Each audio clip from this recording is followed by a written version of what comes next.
पिछले एपिसोड में हमने देखा कोमा से बाहर आते ही वेंसडे ने टाइलर की नई मास्टर बनने का फैसला किया ताकि उस पर कंट्रोल करके इनिड की जान बचा सके। लेकिन ऐन मौके पर एक फीमेल हाइड ने उसके मंसूबे नाकाम कर दिए और टाइलर को बचा ले गई। पता चला कि वो फीमेल हाइड टाइलर की मां फ्रांसवाज थी, वही मासूम औरत जिसे वेंसडे ने लोइस फैसिलिटी से आजाद कराया था। फ्रांसवाज का एक भाई भी था, आइजैक, जो और कोई नहीं बल्कि पग्जली का ज़ॉम्बी पेट स्लर्प था। अब आइजैक, फ्रांसवाज और टाइलर साथ हो गए थे। दूसरी ओर बियांका ने अपनी मॉम गैब्रियल के कल्ट मॉर्निंग सॉन्ग के काले कारनामों का पर्दाफाश कर दिया। कल्ट का लीडर गिडियन पुलिस से फरार था। अपनी मॉम को गिडियन से बचाने के लिए बियांका उन्हें नेवरमोर के एक सीक्रेट चैम्बर में छुपाने ले आई, जहां एजेक्स ने उसका साथ दिया। उधर पछतावे से भरी वेंसडे आइजैक, फ्रांसवाज और टाइलर को पकड़ने के लिए अपनी साइकिक शक्ति वापस चाहती थी। इसके लिए उसने एक शॉर्टकट आजमाया, पर नतीजा ये हुआ कि इनिड और वेंसडे के शरीर आपस में बदल गए। पता चला कि अगर वे दोनों 24 घंटे में अपने अपने शरीर में वापस नहीं लौटी तो मर जाएंगी, यानी भविष्यवाणी सच होने वाली थी। वेंसडे की वजह से इनिड की जान जाने वाली थी, लेकिन वेंसडे ने अपनी चतुराई से बचने का रास्ता खोज निकाला। आखिरकार वेंसडे और इनिड अपने अपने शरीर में लौट आई और इनिड की मौत की भविष्यवाणी टल गई। मगर अंत में खुलासा हुआ कि भविष्यवाणी टली नहीं थी बल्कि बदल गई थी। अब इनिड नहीं बल्कि एडम्स फैमिली में से किसी की मौत हो गई। अगर आपने ये एपिसोड्स मिस कर दिया है तो डिस्क्रिप्शन में दी गई लिंक से देख सकते हैं। यकीन मानिए आपको काफी मजा आएगा। अब चलते हैं आगे की कहानी पर। आज से 15 साल पहले फ्लोरिडा शहर में एक बार में प्रिंसिपल डॉट एक बारटेंडर से अपनी जान पहचान बढ़ा रहा था। ये बारटेंडर और कोई नहीं, वर्तमान के मॉर्निंग सॉन्ग कल्ट का लीडर गिडियन था।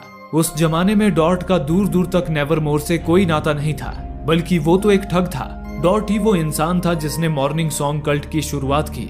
उसने गिडियन को सपने दिखाए कि वे लोग साइरन आउटकास्ट की शक्तियों का इस्तेमाल करके अमीरों से खूब पैसे लूटेंगे और बाद में उन पैसों को आधा आधा बांट लेंगे। शातिर डॉट ने गिडियन को मॉर्निंग सॉन्ग का चेहरा बनाया ताकि अगर कभी मॉर्निंग सॉन्ग का पर्दाफाश हो तो पुलिस गिडियन को पकड़े, उसकी इमेज पर कोई धब्बा न लगे। उस वक्त गैब्रियल भी उसी बार में काम करती थी और डॉट उसका मैनेजर था। उन दोनों ने गैब्रियल को भी बहला फुसलाकर अपने दल में शामिल कर लिया।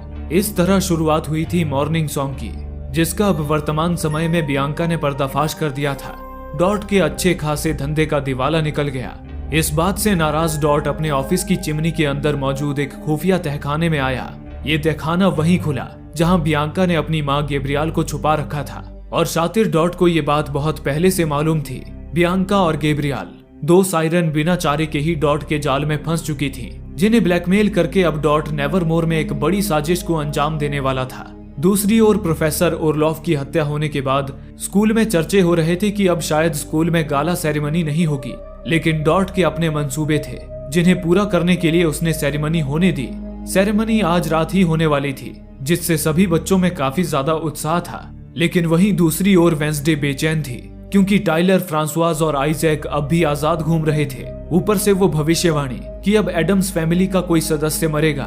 वेंसडे किसी भी हाल में अपने परिवार को बचाना चाहती थी। इसी बीच एग्नेस वहां प्रकट हुई। उसने वेंसडे को आइजैक के नाम की एक फाइल सौंपते हुए कहा कि आइजैक के बारे में जानने के लिए उन्हें कहीं भटकने की जरूरत नहीं है, बल्कि आइजैक के गहरे राज तो वेंसडे के पेरेंट्स मोर्टिशिया और गोमेज के इतिहास के पन्नों में दफन हैं। वेंसडे ने फाइल देखी तो पता चला कि आइजैक जब नेवरमोर का स्टूडेंट हुआ करता था, उस जमाने में उसके पिता गोमेज उसके रूममेट थे। वेंसडे उसी वक्त मोर्टिशिया और गोमेज के पास जा पहुंची और पूछा कि वे आइजैक के बारे में और क्या जानते हैं। इस पर गोमेज ने बताया कि आइजैक सिर्फ उसका रूममेट ही नहीं बल्कि जिगरी दोस्त भी था। उस जमाने में आइजैक के अंदर एक फितूर सवार था, अपनी बहन फ्रांसवाज के अंदर के हाइड को निकालकर उसे लंबी उम्र देने का, लेकिन उसकी यही कोशिश उसके अंत का कारण बनी। उसी एक्सपेरिमेंट के दौरान ईगो टावर में धमाका हुआ जिसमें आइजैक की जान चली गई। गोमेज ने कहा कि उसे आइजैक के बारे में बस इतना ही मालूम है। वेंसडे ने मोर्टिशिया और गोमेज को सतर्क किया कि उनके परिवार में से कोई मरने वाला है और शायद आइजैक, फ्रांसवाज और टाइलर ही उसकी मौत की वजह होंगे। इसके बाद वेंसडे थिंग के साथ गैल्पिन के घर आई, इस उम्मीद में कि शायद यहाँ आइजैक, फ्रांसवाज और टाइलर का कोई सुराग मिल जाए। तभी उसे डॉग हाउस के नीचे छुपा तहखाना नजर आ गया, वही तहखाना जहां आइजैक, फ्रांसवाज और टाइलर छुपे थे। दरवाजा उस वक्त खुला हुआ था। वेंसडे सतर्क हो गई। एक टेजर गन निकालकर वो दबे पांव अंदर आई, लेकिन अंदर कोई नहीं था। वेंसडे तहखाने की तलाशी लेने लगी, तभी उसे खून से सना रुमाल और दवाई का एक खाली डिब्बा मिला। उस डिब्बे पर पेशेंट नंबर 1938 लिखा था, यानी कि फ्रांसवाज। वेंसडे को सारी बात समझ आ गई कि फ्रांसवाज अब तक लोइस फैसिलिटी द्वारा दी गई इस दवाई के भरोसे जिंदा थी, लेकिन दवाई खत्म हो जाने के बाद वो जल्द ही मरने वाली है। उसके अंदर की हाइड को निकालकर ही उसकी जान बचाई जा सकती है, इसलिए आइजैक उसके अंदर के हाइड को निकालने के लिए इतना बेताब है। इसी बीच वेंसडे को वहाँ एक तितली नजर आई। ये एक खास तरह की तितली थी जो किसी मरे जीव में अपने अंडे देती थी। वेंसडे उसे पकड़कर कीड़ों के जानकार यूजीन के पास ले आई। यूजीन ने बताया कि उसे ज़ॉम्बी आइजैक के शरीर से भी ऐसे ही तितली के लार्वे मिले थे जो अब तितली में बदल चुके हैं। आगे यूजीन ने बताया कि इन तितलियों का लाइफ साइकिल अब पूरा होने वाला है। इनकी एक खासियत है कि ये जिस मुर्दे के शरीर से निकली हैं, उसे वापस ढूंढती हैं और उसी में अपने अंडे देती हैं। ये सुन वेंसडे ने पूछा, अगर वो मुर्दा चल रहा हो क्या तब भी ये उसे ढूंढ सकती हैं? यूजीन ने हाँ में जवाब दिया। वेंसडे को आइजैक तक पहुंचने का एक रास्ता मिल गया। उसने यूजीन से उसी वक्त उन तितलियों को आजाद करने को कहा ताकि वो जाकर अपने होस्ट यानी कि आइजैक को ढूंढे। इसी दौरान इधर नेवरमोर में गाला सेरेमनी की जोरों शोरों से तैयारी की जा रही थी। इस मौके पर डॉट ने वेंसडे की नानी हेस्टर फ्रम्प को खास न्योता देकर बुलवाया। उसने हेस्टर को नेवरमोर का नया मॉडल दिखाया और कहा कि वो नेवरमोर को दुनिया का सबसे बड़ा आउटकास्ट स्कूल बनाना चाहता है। हेस्टर को इम्प्रेस करने के लिए उसने स्कूल की हर एक दीवार पे हेस्टर का नाम लिखवा दिया था और अब वो इस सपने को हकीकत में बदलने के लिए हेस्टर फ्रम्प से डोनेशन में एक मोटी रकम मांगने लगा। हालांकि हेस्टर उसके बुलावे पे यहाँ आ तो गई थी, पर डोनेशन देने के लिए नहीं, बल्कि डॉट की खिल्ली उड़ाने के लिए। उसे मर्दों को भीख मांगते देख खुशी मिलती थी। उसने डॉट के मुंह पर बेइज्जती का तमाचा जड़ते हुए साफ कह दिया कि वो उसे एक फूटी कौड़ी तक नहीं देने वाली और वापस लौटने लगी। पर तभी अचानक बियांका अंदर आ गई। उसने हेस्टर पर अपनी सायरन शक्तियों का इस्तेमाल कर उन्हें वश में कर लिया और कहा कि हेस्टर फ्रम्प को अपनी सारी दौलत नेवरमोर के नाम करनी होगी। आज शाम गाला सेरेमनी में उसे अपनी फैमिली और सारी दुनिया के सामने अपनी नई वसीयत पर साइन करना होगा। शातिर डॉट ने एक बार फिर बाजी मार ली। दरअसल डॉट बियांका और उसकी माँ गैब्रियल को ब्लैकमेल कर रहा था कि अगर उन्होंने उसका साथ नहीं दिया तो गैब्रियल को पुलिस के हवाले करवा देगा। बियांका अपनी माँ को बचाना चाहती थी, इसलिए मजबूरी में उसका साथ दे रही थी। उसे डॉट का इतना खौफ था कि उसने अपने अच्छे दोस्त एजेक्स तक से ये बात छुपाई, लेकिन एजेक्स को शक हो चुका था कि बियांका किसी मुसीबत में है, क्योंकि गैब्रियल अब उस तहखाने में नहीं थी जहां एजेक्स और बियांका ने उसे छुपाया था, और ऊपर से बियांका एजेक्स से दूर भाग रही थी। इस मामले की तह तक जाने के लिए एजेक्स ने वेंसडे और इनिड की मदद मांगी। उसने उन्हें बियांका और उसकी माँ के बारे में भी सब बता दिया। इसी दौरान वेंसडे को जब मालूम हुआ कि उसकी नानी माँ अपनी सारी दौलत नेवरमोर के नाम करने जा रही है, तो वेंसडे का भी दिमाग फिर गया। जो इंसान मुफ्त में किसी को एक ढेला तक न दे, वो अपनी सारी संपत्ति दान कैसे कर सकती थी। वेंसडे को भी समझ आने लगा कि जरूर इसके पीछे किसी की चाल है। बियांका उसके शक के घेरे में आ गई। वेंसडे उसी वक्त बियांका के पास आई। बियांका को उकसाकर उसने उससे सारी हकीकत उगलवा ली कि डॉट एक बहुत बड़ा ठग है। वो स्कूल के डेवलपमेंट के नाम पर हेस्टर की सारी दौलत हड़प कर भागने की प्लानिंग कर रहा है। हालांकि बियांका को अब भी डॉट का डर था, इसलिए उसने अपनी सायरन शक्तियों का इस्तेमाल वेंसडे पर ही कर दिया और वेंसडे को अब तक जो भी बताया था उसे सारी बातें भुला दी और वहां से चली गई। पर वेंसडे भी कम चालाक नहीं थी। उसे लगा ही था कि बियांका अपनी शक्तियों का इस्तेमाल जरूर करेगी, इसलिए वो एग्नेस को अपने साथ ले आई थी, जो अदृश्य होकर उनकी सारी बातें सुन रही थी। उसने वेंसडे को फिर से सारी सच्चाई बता दी। कुछ देर बाद डॉट ने बियांका को अपने ऑफिस में बुलाया। ऑफिस के अंदर था गिडियन, जिसे देख बियांका दहशत में आ गई। डॉट ने बियांका को बधाई देते हुए कहा कि सब कुछ उनकी प्लानिंग के मुताबिक चल रहा है। अब बस एक रात की बात है, सुबह तक हेस्टर की सारी दौलत उनके पास होगी और वे सब हमेशा के लिए इस शहर को छोड़कर कहीं दूर निकल जाएंगे। पर गिडियन को अब डॉट पर भरोसा नहीं था। उसने कहा कि अब वो उनका साथ नहीं देगा। उसने अब तक डॉट को मॉर्निंग सॉन्ग से ढेर सारे पैसे कमा कर दिए थे। गिडियन अपने हिस्से की मांग करने लगा। उसने डॉट को धमकी दी कि अगर उसे अपना हिस्सा नहीं मिला तो वो पुलिस के आगे डॉट की सारी पोल खोल देगा। लेकिन इतना सब सुनकर भी डॉट शांत था। वो मुस्कुराता हुआ गिडियन के पास आया। उसने उसके कंधे पर हाथ रखा और दोबारा उसे समझाया, लेकिन फिर भी गिडियन जिद पर अड़ा रहा। तभी डॉट ने अपना भयानक रूप दिखाया। अपने हाथ से आग निकालकर उसने गिडियन को वहीं के वहीं भून डाला। ये खौफनाक मंजर देख बियांका डर से कांप गई। उसे एक चेतावनी मिली कि डॉट के खिलाफ जाने का अंजाम क्या हो सकता है। फिर शाम हुई और नेवरमोर की वीरान गलियां गाला सेरेमनी के जश्न में डूब गई। इस जश्न के बीच वेंसडे बियांका से मिली और उसे समझाया कि वो उसकी मदद करना चाहती है। उसने बियांका से पूछा कि डॉट ने उसकी मॉम को कहाँ छुपा रखा है। बियांका बहुत ज्यादा डरी हुई थी, पर उसने वेंसडे पर भरोसा किया। उसने बताया कि डॉट ने उसकी मां को अपने ऑफिस में कैद कर रखा है। वेंसडे ने उन्हें आजाद कराने की जिम्मेदारी एजेक्स पर सौंप दी और इनिड और एग्नेस के साथ मिलकर डॉट को बेनकाब करने का एक प्लान बनाया। लेकिन डॉट का पर्दाफाश करने के जुनून में वेंसडे भविष्यवाणी के बारे में तो भूल ही गई थी।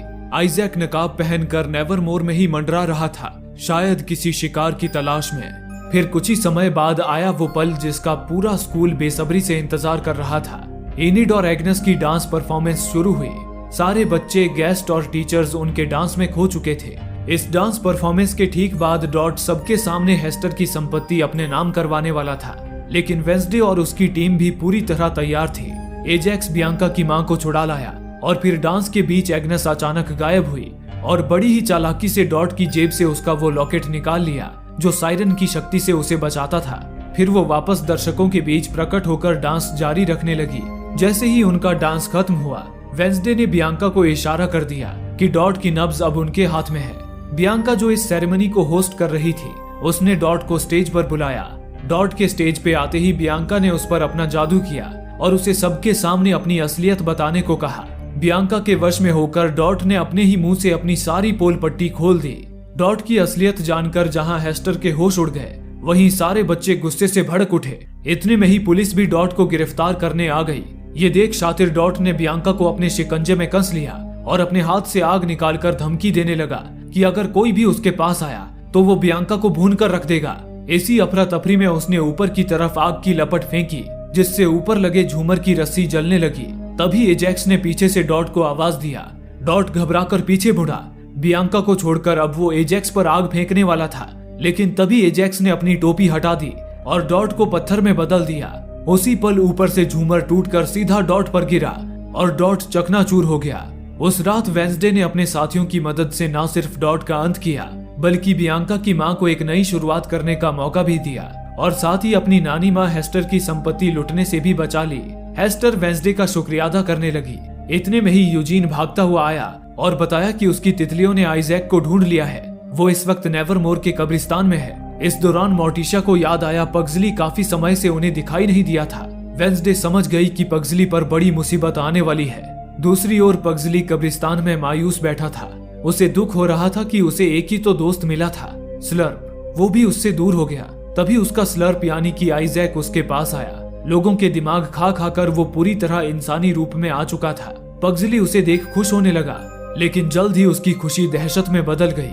अचानक आइजैक ने उसे नशीली दवा सुंघाकर बेहोश कर दिया और उसे उठा ले गया। थोड़ी देर बाद वेंसडे जब भागती हुई कब्रिस्तान आई तो उसे वहां केवल आधा खाया हुआ चॉकलेट का पैकेट मिला, जो इस बात का संकेत था कि आइजैक ने पग्जली को किडनैप कर लिया है। वेंसडे बेचैन हो गई।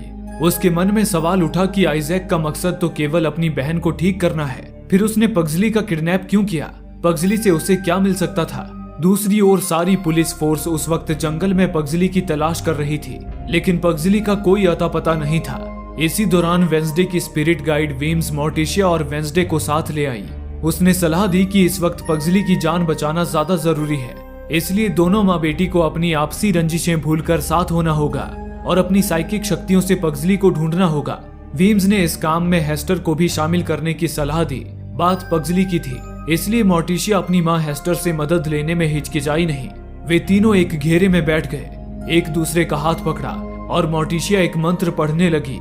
अचानक वेंसडे को एक विजन आया, पर इस बार विजन भविष्य का नहीं, बल्कि मोर्टिशिया और गोमेज के अतीत का था।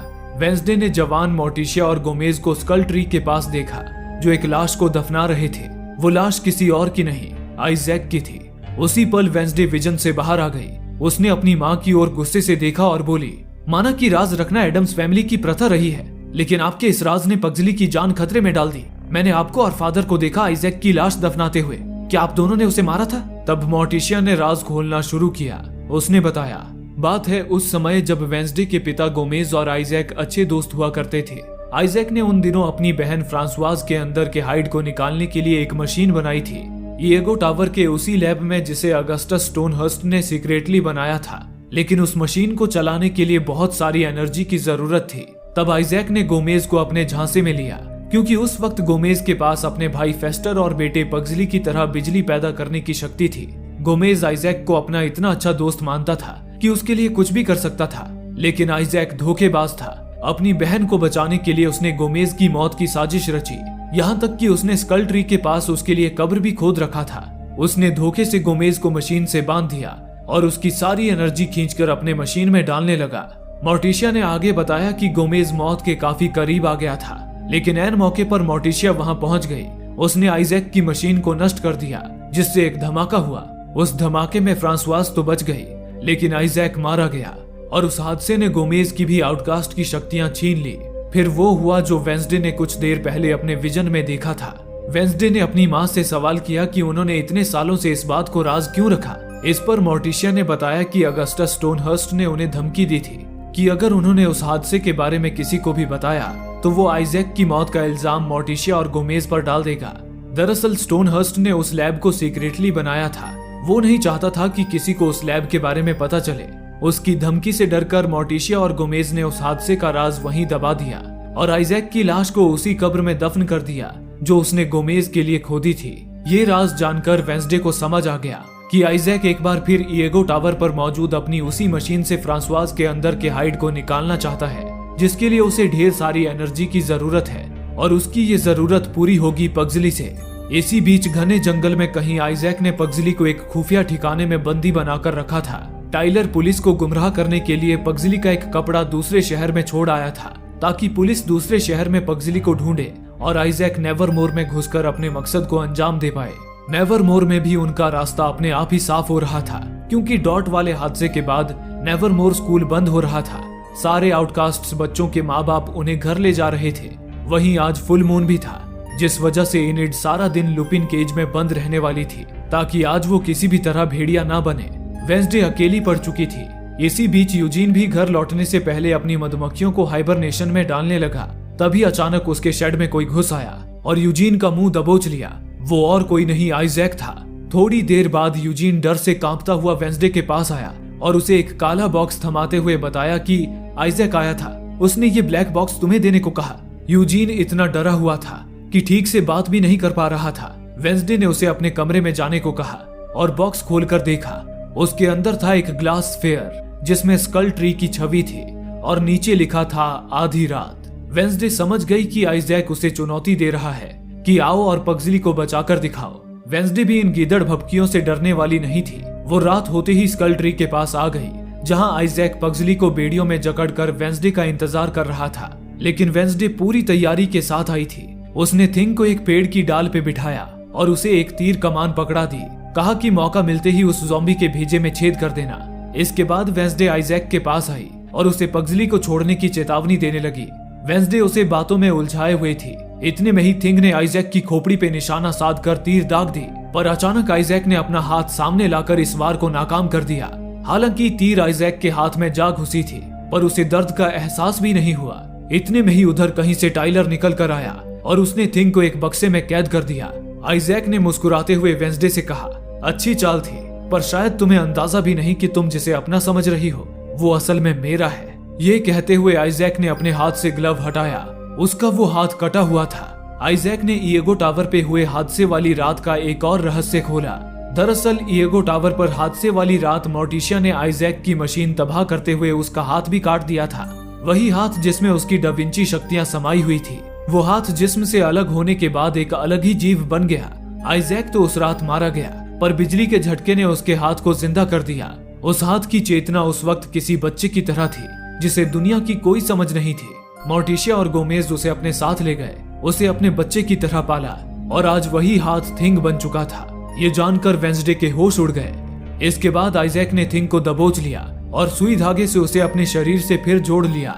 आइजैक के शरीर से जोड़ते ही थिंग की चेतना दबकर रह गई और वो फिर से आइजैक का हिस्सा बन गया।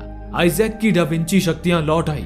उसने अपनी शक्तियों से वेंसडे को उठाकर अपने कब्र में डाल दिया और उसे जिंदा ही दफन कर दिया।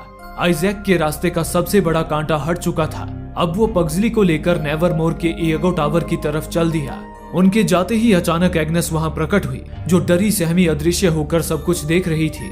वो फौरन स्कूल के लुपिन केज में आई, जहां इनिड ध्यान कर रही थी ताकि उसके अंदर का भेड़िया उस पर हावी ना हो। एग्नेस ने उसका ध्यान भंग कर दिया और बताया कि वेंसडे खतरे में है। आइजैक ने उसे स्कल ट्री के पास दफन कर दिया है। उसे निकालने में उसे इनिड की मदद चाहिए। इनिड सब कुछ छोड़ छाड़ कर फौरन एग्नेस के साथ उस कब्र के पास आई। उसने कब्र में कान लगाकर सुना। वेंसडे की धड़कनें अब भी सुनाई दे रही थी।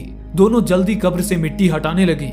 इनिड ने अपने पंजे का भी इस्तेमाल किया, लेकिन वेंसडे इतनी गहराई में थी कि उसे जल्दी खोद पाना नामुमकिन सा लग रहा था। उन्हें और ज्यादा ताकत की जरूरत थी। उसी पल इनिड को एहसास हुआ कि अगर वेंसडे को बचाना है तो उसे अपने असली रूप में आना ही होगा।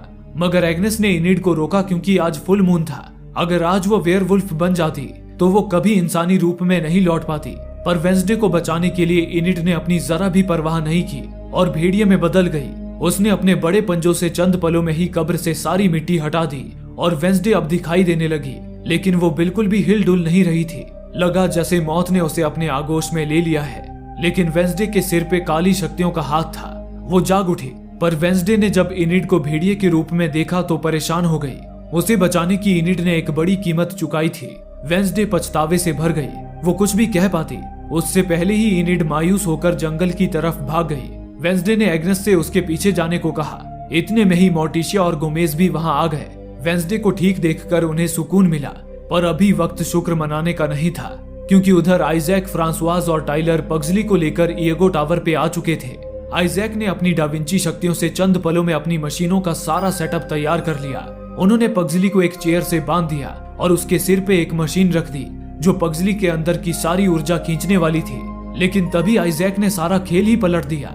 फ्रांसवाज की जगह उसने टाइलर को स्ट्रेचर पर लिटा दिया और उसके हाथ पैर बांध दिए। अब वो फ्रांसवाज की जगह टाइलर के अंदर के हाइड को निकालने वाला था। हैरानी तो तब हुई जब फ्रांसवाज भी उसका साथ देने लगी। दरअसल फ्रांसवाज के लिए हाइड होना एक श्राप था। हाइड ने फ्रांसवाज की जिंदगी तो छोटी कर दी थी, पर टाइलर अभी जवान था। फ्रांसवाज नहीं चाहती थी कि हाइड की वजह से टाइलर मारा जाए, इसलिए उसने आइजैक से टाइलर के अंदर के हाइड को निकालने को कहा। हालांकि आइजैक को टाइलर से कोई मतलब नहीं था, वो सिर्फ अपनी बहन को बचाना चाहता था। पर फ्रांसवाज ने उसे अपनी कसम दी, इसलिए वो दिल पर पत्थर रखकर राजी हो गया। उधर टाइलर इस बात से काफी गुस्से में आ गया। वो हाइड को ही अपनी ताकत मानता था। हाइड के बिना वो कुछ नहीं था। वो आजाद होने के लिए मशक्कत करने लगा, पर तभी आइजैक ने मशीन ऑन कर दी। पग्जली के शरीर से मशीन को ऊर्जा मिली, जिससे उस मशीन ने टाइलर के अंदर के हाइड को निकालना शुरू कर दिया। एक और टाइलर आजाद होने के लिए छटपटाने लगा, तो वहीं दर्द से तड़पता मासूम पग्जली लगभग मौत के कगार पे पहुंच गया था।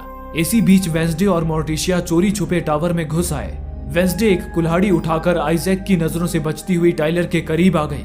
वेंसडे को देख टाइलर ने गिड़गिड़ाते हुए कहा, प्लीज मुझे मार दो। वेंसडे उसे मारना तो चाहती थी, पर आज नहीं। उसने टाइलर को आजाद कर दिया। टाइलर आजाद होते ही हाइड में बदल गया और सबसे पहले आइजैक पर झपटा। उसने आइजैक को उठाकर नीचे फेंक दिया, जिससे आइजैक बेसुध हो गया। इसके बाद टाइलर ने फ्रांसवाज को भी उठाकर दूर फेंक दिया और वहां से भागने लगा। पर तभी फ्रांसवाज भी हाइड बन गई और टाइलर को पकड़ने की कोशिश करने लगी। इसी बीच इधर वेंसडे और मोर्टिशिया ने एक बार फिर आइजैक की मशीन को तबाह कर पग्जली को आजाद करा दिया था। लेकिन तभी आइजैक भी होश में आ गया और अपनी मशीन को बर्बाद होते देख गुस्से से बौखला गया। वेंसडे के पास भागने का मौका था, पर वो थिंक के बिना कहीं नहीं जाने वाली थी। वो कुल्हाड़ी लेकर दबे पांव आइजैक की तरफ बढ़ने लगी ताकि थिंक को उसके शरीर से अलग कर सके। लेकिन तभी मशीन के ओवरलोड हो जाने से वहां एक जोरदार धमाका हुआ, जिससे एक ही पल में सब तहस नहस हो गया। इस धमाके से टावर की छत पे ऊपर लड़ाई कर रहे टाइलर और फ्रांसवाज भी टावर से नीचे गिरने लगे। टाइलर खिड़की का सहारा लेकर बच गया, लेकिन फ्रांसवाज नीचे लटक गई। टाइलर अपनी मां को मरने नहीं दे सकता था। उसने उन्हें बचाने के लिए हाथ बढ़ाया, पर फ्रांसवाज जानबूझकर नीचे गिर गई। वो नीचे एक नुकीली स्टैच्यू पे गिरी और वहीं उसकी मौत हो गई। टाइलर को गहरा सदमा लगा। गुस्से से गुर्राता हुआ वो वहां से भाग गया। इधर टावर के अंदर वेंसडे, पग्जली और उनके पेरेंट्स बाल बाल बच गए थे, लेकिन वे वहां से निकल पाते उससे पहले ही आइजैक फिर से उनके सामने आ गया। उसने गुस्से में अपनी शक्तियों से वेंसडे की गर्दन दबोच ली और उसका दम घोंटने लगा। मोर्टिशिया और गोमेज आइजैक से अपनी बेटी की जिंदगी की भीख मांगने लगे, पर आइजैक के सिर पे खून सवार था। वो वेंसडे को मारे बिना छोड़ने वाला नहीं था। तब मोर्टिशिया और गोमेज ने थिंग को पुकारा। भले ही थिंग आइजैक से जुड़ चुका था, पर मोर्टिशिया को यकीन था कि थिंग में अब भी अपनी चेतना बाकी है। उन्होंने पूरे दिल से थिंग को पुकारा। तभी थिंग जाग उठा। उसने पहले आइजैक की पकड़ से वेंसडे को छुड़ाया और फिर आइजैक पर ही हमला कर दिया। थिंग ने पीट पीट कर आइजैक का बुरा हाल कर दिया और उसका मशीनी दिल निकाल फेंका, जिससे आइजैक हमेशा के लिए मौत की नींद सो गया। थिंग भले ही आइजैक का अंश था, पर उसे अच्छाई और बुराई में फर्क मालूम था। आइजैक के जिस्म से अलग होकर उसने आज एक बार फिर एडम्स फैमिली के लिए अपनी वफादारी साबित कर दी। बुराई को हराकर एडम्स फैमिली खुशी खुशी घर लौट गई। भविष्यवाणी एक बार फिर टल गई। एडम्स फैमिली अब सुरक्षित थी। वेंसडे को अब फिक्र थी तो केवल इनिड की, जो भेड़िए के रूप में बेबस और अकेली न जाने कहां भटक रही थी। इसी बीच एग्नेस वेंसडे के पास आई। उसने वेंसडे को वाइल्ड लाइफ कैंप से ली गई एक इमेज दिखाई जिसमें इनिड साफ नजर आ रही थी। एग्नेस ने बताया ये तस्वीर कनाडा बॉर्डर के करीब एक जंगल की है। उसी वक्त वेंसडे ने फैसला कर लिया कि जब तक वो इनिड को ढूंढकर वापस नहीं ले आती वो चैन से नहीं बैठेगी। उसने एक बार फिर अपने अंकल फेस्टर को बुलाया और उनके साथ इनिड की तलाश में निकल पड़ी। इसी दौरान दूसरी ओर टाइलर अब अकेला पड़ चुका था। वो अपनी माँ की कब्र के पास मायूस खड़ा था। तभी कैप्री उसके पास आई। कैप्री ने उसका साथ मांगा और उससे वादा किया कि वो उसे अपने साथ एक सुरक्षित जगह ले जाएगी जहां ना उसे माँ की जरूरत होगी ना मास्टर की। लेकिन बदले में उसने कहा कि टाइलर को उसका एक ग्रुप ज्वाइन करना होगा। टाइलर राजी हो गया और कैप्री उसे अपने साथ ले गई।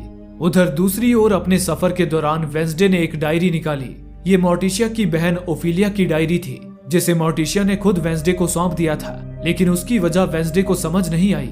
वेंसडे ने जब वो डायरी खोली तो उसे एक दरवाजे का चित्र दिखा। उसी पल उसे एक विजन आया जिसमें उसने अपनी आंटी ओफिलिया की एक झलक देखी जो एक कमरे में कैद थी। इसका मतलब साफ था, ओफिलिया अब भी जिंदा थी। इसी बीच वेंसडे की नानी माँ हेस्टर अपने बंगले के एक खुफिया तहखाने में आई और एक दरवाजा खोला। अंदर ओफिलिया कैद थी। उसने खून से दीवार पे लिख दिया था, वेंसडे को मरना ही होगा। आखिर क्या थी ओफिलिया की कहानी? हेस्टर के उसे कैद करने के पीछे क्या मंसूबे थे और क्यों ओफिलिया ने वेंसडे की मौत का फरमान लिख दिया? इन सारे रहस्यों को समेटे वेंसडे का सीजन 2 यहीं खत्म होता है। दोस्तों, उम्मीद है आप सबको वेंसडे का ये सीजन जरूर पसंद आया होगा। ऐसे ही मजेदार वीडियोस देखते रहने के लिए वीडियो को लाइक और चैनल को सब्सक्राइब जरूर कीजिए। फिर मिलेंगे एक नई कहानी के साथ। तब तक के लिए धन्यवाद।